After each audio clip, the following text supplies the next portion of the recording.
Good morning everybody, I'm just on my way to work. My first video for a little while after a short break, after what was a grueling season, and I see that the lunacy in football continues. I can't believe that Sheffield United are sacking Chris Wilder. I think that's a bonkers decision to get the amount of points that he got with the Blades last season, following a relegation where the club was a little bit of a mess in the summer. He sorted it out almost from a standing start and was only beaten by Leeds and Burnley, who got 100 points for the automatic spots. Got it together in the playoffs, obviously swept aside Bristol City, and then unfortunately couldn't hold on to their lead at Wembley and got done by Sunderland. As gutting as that was, I think they should have given him another season. I really do. I think Leeds were in a similar position when they lost to Southampton, and there was a lot of talk about whether Daniel Varker was going to stay. They obviously decided to stay with Daniel Varker, and he's gone and delivered the Championship title.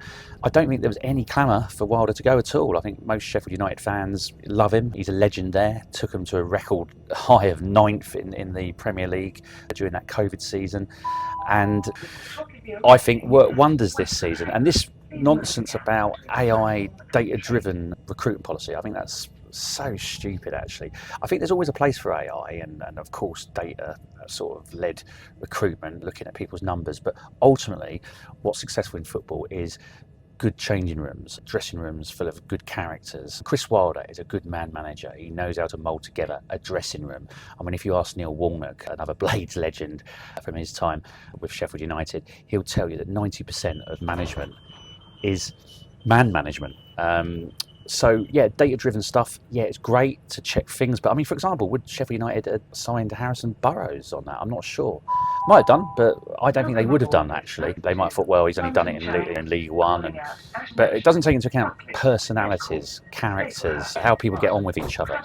That's ultimately what makes a good dressing room. And I think Chris Wilder knows Sheffield United inside out. He really does. He understands the club. He understands his players, he understands the fan base, he understands the city. So to get rid of him is just so stupid in my view. They should have given him next season and see how he gets on. And I think it would have been fair enough if perhaps he didn't deliver promotion next season, that maybe they could have had a look at it then. I do worry about sort of some of the decisions that American owners make, and there's been examples of this before where the Americans went into Birmingham and actually got them relegated with their stupid decision to get rid of John Eustace and bring in Wayne Rooney, and then obviously it was too late. At the end of the season they went down. Obviously they've got back up. Carlisle United, another team, got promoted to League One. Americans took over.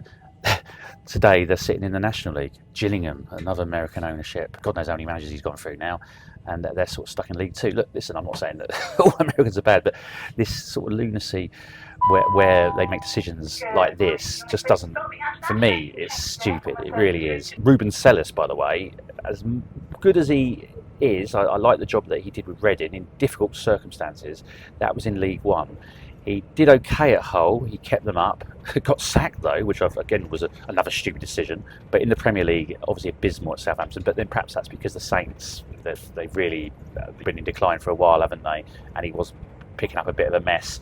Be interesting to see if he does get the job and how he gets on, but I'm not sure that's going to fill Blades fans with much confidence. Don't get me started about the Club World Cup. I watched the Chelsea game the other night. There was barely any fans in the stadium when the teams ran out. I know it started to fill up later on, but there was a lot of empty seats, and this stupid, oh god, the way the players come out, like it's like a boxing fight, coming out individually with smoke and all this nonsense.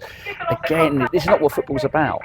Football was made in this country, and the reason why it was so successful is because of the passion and the way we run it. It doesn't need interfering with. It really doesn't. And all these games, this tournament's going to go on forever, and they're literally going to have a week off, I think. I think some of these players are going to have a week off, and then they're back in.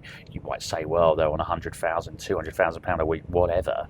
But they're still human beings. They still need a rest.